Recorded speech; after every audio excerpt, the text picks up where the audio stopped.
Good afternoon friends. इस session में मैं बात करूंगा सिविल सर्विसेज एस्पिरेंट्स की रिगार्डिंग जो एक्स्ट्रा अटेम्प्ट की डिमांड को लेकर के आज सुप्रीम कोर्ट में हियरिंग हो रही है फरवरी 9 को। तो इसमें जो पहले का वीडियो हमने बनाया था उसमें हाफ आर्गुमेंट्स मैंने शेयर किए थे और बाद का जो मैटर है वो मैं इसमें डिस्कस कर रहा हूं।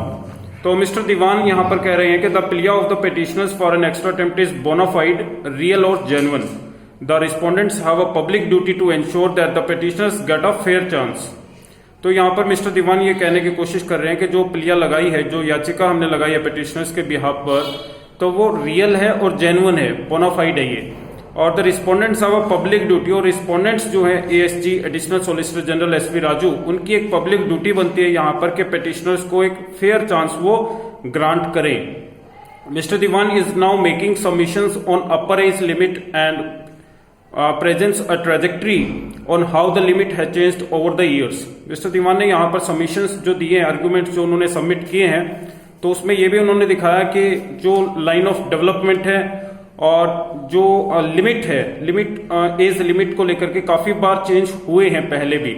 Mister Divan specifies how 1992 was particularly crucial as a 5-year relaxation was granted. और मिस्टर दीवान ने यह भी कहा कि 1992 का ईयर जो था 1992 का, वो किस तरीके से हमारे लिए बहुत क्रूशियली इंपॉर्टेंट है कि 5 साल का उसमें रिलैक्सेशन ग्रांट की गई थी। जस्टिस खानविलकर अब बोलना स्टार्ट करते हैं। Are you aware that there is judgement in 1992? क्या आपको पता है कि 1992 में एक जजमेंट दिया था? आई अपीयर्ड इन दैट मैटर, मैं उस मैटर में मैं भी अपीयर हुआ था। मिस्टर जो जस्टिस खानविलकर हैं वो ये कह रहे हैं। Justice Khan tells is brother जजेस, वो अपने दूसरे जो भाई हैं जज को, उनको वो बता रहे हैं। मिस्टर दीवान यहां पर कहते हैं कि your lordships have the advantage of many perspectives. आपकी जो आप एक सुप्रीम पावर है, जो लॉ के अंडर में, रूल के अंडर में सुप्रीम पावर है, आपके पास एक एडवांटेज है इन डिफरेंट पर्सपेक्टिव्स के लिए, वो ये कहना चाह रहे हैं। मिस्टर दीवान फिर कहते हैं कि we are seeking 1 year age relaxation. हम यहाँ पर 1 साल का रिलैक्सेशन चाह रहे हैं फ्रॉम 32 to 33, 32 से 33 साल के लिए। Justice Khanwilkar don't mix age limit with 1 more attempt. Justice Khanwilkar यहाँ पर कह रहे हैं कि आप एज लिमिट को अटेम्प्ट, एक और अटेम्प्ट के साथ मिक्स ना करें। मिस्टर दीवान यहां पर रिप्लाई करते हैं, I agree with the formulation, please grant an extra attempt across the board as a single homogeneous unit. तो मिस्टर दीवान यहां पर कह रहे हैं कि मैं सहमत हूं जो फॉर्मुलेशंस हमने की हैं, और प्लीज आप एक सिंगल होमोजेनियस यूनिट इसे कंसीडर करके एक एक्स्ट्रा अटेम्प्ट देने की जो है आप दें। जस्टिस खान यहां पर कह रहे हैं, you are really espousing for 2236 कैंडिडेट्स। आप 2236 जो कैंडिडेट्स हैं उनके लिए काफी डेस्परेट लग रहे हैं। This is because centre has already agreed. ऐसा इसीलिए है कि सेंटर ने पहले से ही एग्री किया है for 1 more attempt for people with last attempt but leaving out the age bar. Mister दीवान यहां पर कह रहे हैं कि if I may just sum up, अगर मैं यहां पर समअप करने की कोशिश करूं, I want to draw attention to the reply affidavit to the counter on behalf of union government. It's an affidavit by Uday Bhan Singh under secretary.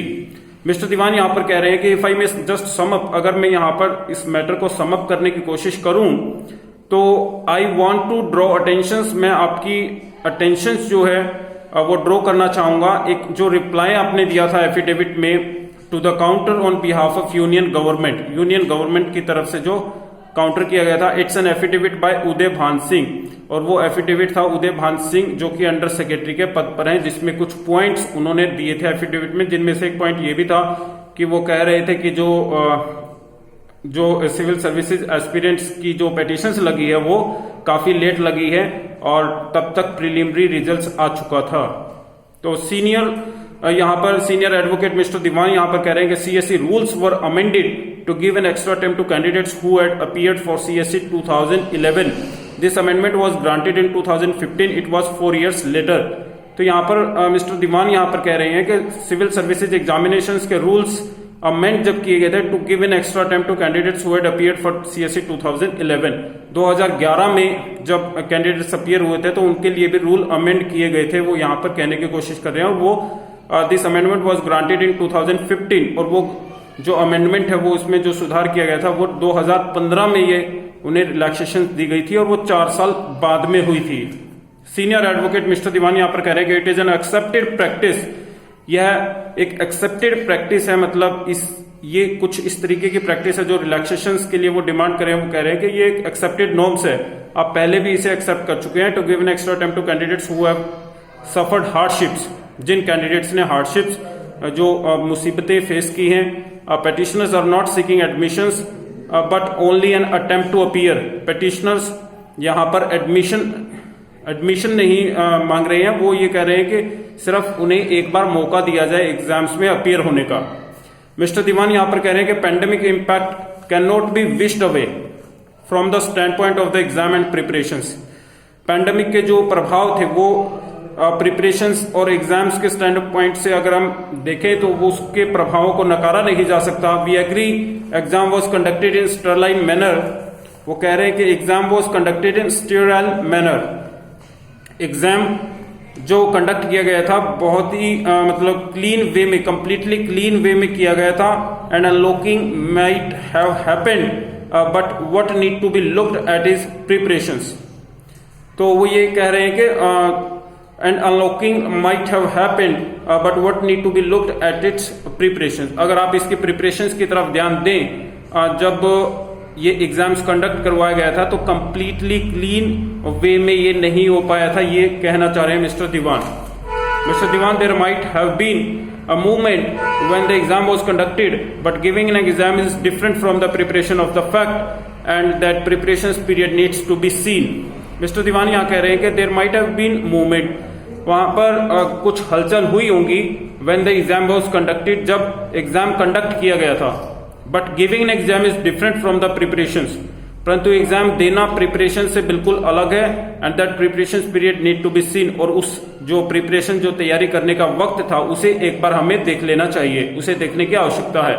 Mister दीवान कह रहे हैं there is a differential impact and it is an important there are issues like digital divide or hurdles in issuing of books and impact might have been uniform but it may have affected different candidates in different ways।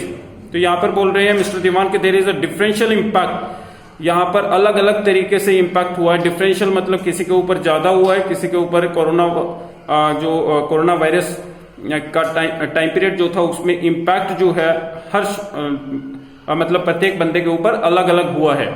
It is important there are issues like digital divide, और यहाँ पर digital divide को लेकर के issue वो बता रहे हैं, हर्डल्स जो फेस की हैं, बुक्स इशू नहीं हो पाई हैं। Impact might have been uniform, impact uniform जरूर रहा होगा but it may have affected different candidates in different way, परंतु ये जो कोरोना टाइम पीरियड था उसने डिफरेंट जो जन है उन पर अलग अलग तरीके से उसका प्रभाव पड़ा है। मिस्टर दीवान यहाँ पर कह रहे हैं कि only a level playing field will be created by this extra attempt and no differential treatment be meet out. तो वो बोल रहे हैं कि only a level playing field be created, मतलब सभी को एक समान अवसर हमें देना चाहिए। इसमें जो एक्स्ट्रा अटेम्प्ट की डिमांड है, नो डिफरेंशियल ट्रीटमेंट, किसी के साथ अलग जो है ट्रीटमेंट उपचार उसका नहीं करना चाहिए। जैसे कि लास्ट हियरिंग में जो लास्ट अटेम्प्ट जिनका था उनको सेंटर ने एग्री किया और इस बार कैंडिडेट्स को नहीं किया था, तो वो यहाँ पर ये पॉइंट उठाने की कोशिश करें। जस्टिस खान कहते हैं कि the benefits has to be applied to all. यहाँ पर बहुत ही अच्छा पॉइंट यहाँ पर आ गया कि मिस्टर जस्टिस खानविलकर बेंच ये बोल रही है कि benefit has to be applied to all, कि इसका जो बेनिफिट है वो सभी को मिलना चाहिए and not to only once, सिर्फ एक को नहीं। हु अपीयर्ड इन अक्टूबर 2020, जो अक्टूबर 2020 में अपीयर हुए थे उन्हें बेनिफिट मिल गया है ऑलरेडी। तो मिस्टर खान यहाँ पर कह रहे हैं कि ये बेनिफिट सभी को मिलना चाहिए यूनिफॉर्मली, ये बहुत ही अच्छा पॉइंट है। और बेंच फिर कह रही है कि observes that figures need to be looked at because the benefits need to be uniform. Mister Diwan कहते हैं this is not an entitlement, if the attempted age is saved then it's not a problem, you will have to do a balancing but at one point if you are satisfied। तो यहां पर mister दीवान कह रहे हैं कि ये कोई entitlement नहीं है कि जो अटेम्प्ट और एज अगर सेव हो जाता है then it's not a problem. तो ये कोई प्रॉब्लम नहीं होगी अगर अटेम्प्ट और एज दोनों में रिलैक्सेशन अगर हो जाता है तो। You will have to do a balancing, आपको इसमें बैलेंस करने की जरूरत है। ये बेंच को मिस्टर दीवान बोल रहे हैं कि आपको इसमें बैलेंस करने की जरूरत है, but at one point if you are satisfied, और अगर आप किसी भी एक पॉइंट से अगर सहमत हैं तो आपको यहां पर बैलेंस करने की जरूरत है, बेंच को मिस्टर दीवान बोल रहे हैं। Matter to be resumes a post lunch, lunch के बाद मैटर फिर दोबारा से सुना जाएगा। Senior advocate CU Singh argue करेंगे। अब अभी तक जो आर्गुमेंट हुई थी मिस्टर दीवान के बीच हुई थी, अब सीनियर एडवोकेट जो सीयू सिंह है वो भी आर्गुमेंट अपना रखेंगे। बेंच बोल रहे will consider that matter will now be resumed after lunch, मतलब पोस्ट लंच, लंच के बाद ये मैटर फिर से रिज्यूम होगा। Thank you so much for watching this, have a nice.